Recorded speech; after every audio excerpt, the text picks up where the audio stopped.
Yang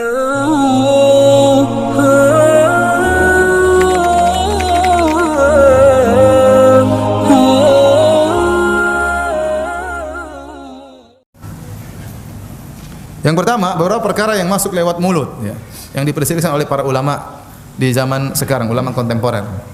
Permasalahan kontemporer yang diperselisihkan oleh para ulama kontemporer. Contohnya permasalahan bakhakhur rabu. Bakhakhur rabu itu maksudnya ini yang digunakan orang asma. Apa namanya bahasa Indonesianya? Apa? Inhaler. Inhaler ya, yang disemprotkan di mulut ya, kemudian napasnya bisa lega kembali. Maka ini diperselisihkan oleh para ulama, apakah membatalkan puasa atau tidak ya. Sebagian ulama mengatakan batalkan. Kenapa? Karena dalam inhaler tersebut berisi gas yang dicairkan ya. Kemudian dalam campurannya ada obat. Ada obat. Kemudian tatkala disemprot pasti masuk dalam lambung. Pasti masuk dalam lambung. Meskipun sedikit tapi ada yang masuk karena disemprotkan di mulut, dan mulut ini adalah rongga yang menyalurkan ke dalam lambung. Benar atau tidak? Ya, rongga yang disalurkan sampai ke dalam lambung. Oleh karenanya kalau orang menyemprot inhaler maka batal puasanya karena dia memasukkan air cairan bersama obat dalam tubuh. Ini pendapat ulama yang mengatakan bahwasanya inhaler membatalkan puasa. Namun jumhur ulama kontemporer mengatakan tidak membatalkan puasa. Ini pendapat Syekh bin Baz, Syekh Utsaimin rahimahullahu taala dan para ulama yang lain. Kata mereka, kenapa tidak membatalkan? Karena inhaler itu kalau nggak salah isinya 10 ml. Satu itu 10 ml itu adalah oksigen bercampur dengan obat. Kemudian satu alat itu bisa semprot 200 kali. Bisa semprot 200 kali. Berarti sekali semprot berapa mililiter? 10 bagi 2 berarti 1 per 20. 1 per 20 mililiter. Berapa itu 1 per 20? 0, berapa? 0,05 mililiter sekali semprot. Itu adalah jumlah yang sangat sedikit, dan jumlah yang sangat sedikit seperti itu, apalagi niatnya bukan untuk makan dan minum, maka dimaafkan oleh syariat. Dalilnya apa? Dalilnya kita tatkala wudu kita dibolehkan, bahkan sebagian ulama mengatakan diwajibkan untuk berkumur-kumur dan untuk apa namanya? Insyak, yaitu menghirup air di hidung. Tatkala kita tamatmut, kita berkumur-kumur, yakin bahwasanya pasti ada sisa air di mulut kita. Enggak mungkin kita berkumur-kumur dengan 100 mili kemudian kita keluarkan lagi 100 mili, enggak mungkin. Pasti berkurang. Kalau Anda misalnya berkumur-kumur dengan air 50 mili, Anda berkumur-kumur.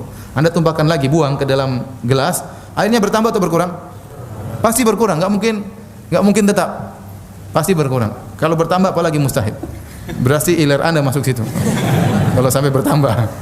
Tapi kenyataannya harusnya tidak bertambah, harusnya berkurang. Nah, berkurang itu pasti banyak, lebih dari 0,05 ml. Paham maksudnya, logikanya? Antum cobalah, saya mau coba ya. saya minum aja. Jadi kalau air kita berkumur-kumur, antum tumpangkan kembali, apalagi mulut antum kering lagi puasa, antum berwudu berkumur-kumur. Apalagi kumur-kumur yang pertama. Kumur pertama antum tuang, pasti berkurang airnya. Pasti berkurang. Dan kurangnya pasti lebih dari 0,05 ml. Masalahnya Anda bukan berniat minum. Kalau Anda niat minum batal langsung. Innamal a'malu binniyat. Tapi niat Anda adalah untuk berwudu, berkumur-kumur, dan ternyata airnya berkurang. Dan air berkurang itu pasti masuk ke dalam lambung. Lebih dari 0,05 ml. Paham? Nah, itu saja tidak membatalkan puasa dalam syariat. Karena ini perkara yang susah. Tidak membatalkan puasa menurut syariat. Ini adalah perkara yang dimaafkan oleh syariat. Ya. Paham? Ya. Sama, kemudian ini dalil pertama. Dalil kedua, Nabi SAW senantiasa bersiwak, suka bersikat giginya dengan siwak. Dan banyak dalil Nabi suka sekali bersiwak, ya. Dan tidak ada dalil yang membedakan antara Nabi tatkala berpuasa atau tidak berpuasa. Nabi selalu bersiwak. Padahal kita tahu Nabi sering berpuasa. Seandainya Nabi tidak bersiwak tatkala puasa, pasti ada dalil yang menjelaskan Nabi sering bersiwak kecuali sedang puasa. Namun tidak ada pengecualian. Sehingga para ulama memahami bahwasanya Nabi suka bersiwak tatkala sedang berbuka maupun tatkala sedang apa? Berpuasa. Dan kita tahu kayu siwak itu ada rasanya. Kayu siwak itu ada rasanya. Nah, kalau orang bersiwak ada rasa mentolnya, ya. Tatkala dia buang ludah dari, pasti ada sisa mentolnya, pasti ada atau tidak? Berarti ada zat kimia yang tersisa. Bahkan sebenarnya mengatakan ada 8 zat kimia dalam siwak yang bermanfaat bagi kesehatan. Zat kimia tersebut tidak mungkin hilang. Ente mau kumur-kumur tetap aja pasti ada nempel. Berarti ada sedikit, meskipun kadarnya sangat sedikit, tapi ada zat kimia tersisa dan akan kemungkinan besar tertelan. tertelan mengalir masuk ke dalam lambung. Tetapi kalau orang bersiwak memang niatnya bukan untuk makan kayu siwak, tidak mengapa. Ya. Innamal a'malu binniyat. Ya. Ya.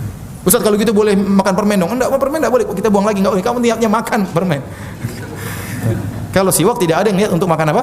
Siwak. Tapi niatnya untuk bersih-bersih tapi ada sisa rasa siwaknya. Dari sini para ulama mengatakan, tatkala seorang menggunakan obat tadi, inhaler, apa namanya? Inhaler ya. Ya. Dia tujuannya untuk makan, minum atau untuk berobat? Untuk berobat. Maka tidak membatalkan puasa dari banyak sisi. Pertama, kadar air yang masuk sangat kecil 0,05 ml. Kemudian belum tentu masuk ke lambung, belum tentu. Bisa jadi cuma sampai di paru-paru untuk memperbaiki pernapasan. Kalaupun masuk dalam lambung, ini sangat kecil, itu masih diragukan. Asalnya dan hukum asalnya puasa seorang sah, tidak kita katakan batal kecuali ada perkara yang benar-benar membatalkan. Masuknya